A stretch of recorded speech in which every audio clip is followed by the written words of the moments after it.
बहुत समय पहले रघुवीर नाम का एक व्यापारी था, लेकिन उसका व्यापार डूब गया और वो पूरी तरह निराश हो गया। अपनी जिंदगी से बुरी तरह थक चुका था। एक दिन परेशान होकर वो ऊपर मालिया के जंगल में गया और जंगल में काफी देर अकेले बैठा रहा।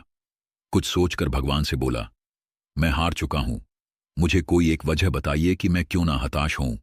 मेरा सब कुछ खत्म हो चुका है। हे भगवान, मेरी सहायता करो।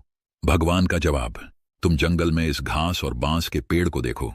जब मैंने घास और इस बांस के बीज को लगाया, मैंने इन दोनों की ही बहुत अच्छे से देखभाल की। इनको बराबर पानी दिया, बराबर प्रकाश दिया। घास बहुत जल्दी बड़ी होने लगी और इसने धरती को हरा भरा कर दिया। लेकिन बांस का बीज बड़ा नहीं हुआ। लेकिन मैंने बांस के लिए अपनी हिम्मत नहीं हारी।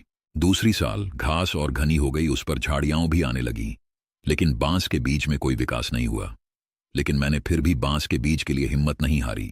तीसरे साल भी बांस के बीज में कोई वृद्धि नहीं हुई, लेकिन मित्र मैंने फिर भी हिम्मत नहीं हारी। चौथे साल भी बांस के बीज में कोई जड़ नहीं हुई, लेकिन मैं फिर भी लगा रहा। 5 साल बाद उस बांस के बीज से एक छोटा सा पौधा अंकुरित हुआ। घास की तुलना में यह बहुत छोटा था और कमजोर था, लेकिन केवल 6 महीने बाद यह छोटा सा पौधा 100 फीट लंबा हो गया। मैंने इस बांस की जड़ की ग्रोथ करने के लिए 5 साल का समय लगाया। इन 5 सालों में इसकी जड़ इतनी मजबूत हो गई कि 100 फीट से ऊंचे बांस को संभाल सके। जब भी तुम्हें जिंदगी में संघर्ष करना पड़े तो समझिए कि आपकी जड़ मजबूत हो रही है। आपका संघर्ष आपको मजबूत बना रहा है, जिससे कि आप आने वाले कल को सबसे बेहतरीन बना सको। मैंने बांस पर हार नहीं मानी, मैं तुम पर भी हार नहीं मानूंगा।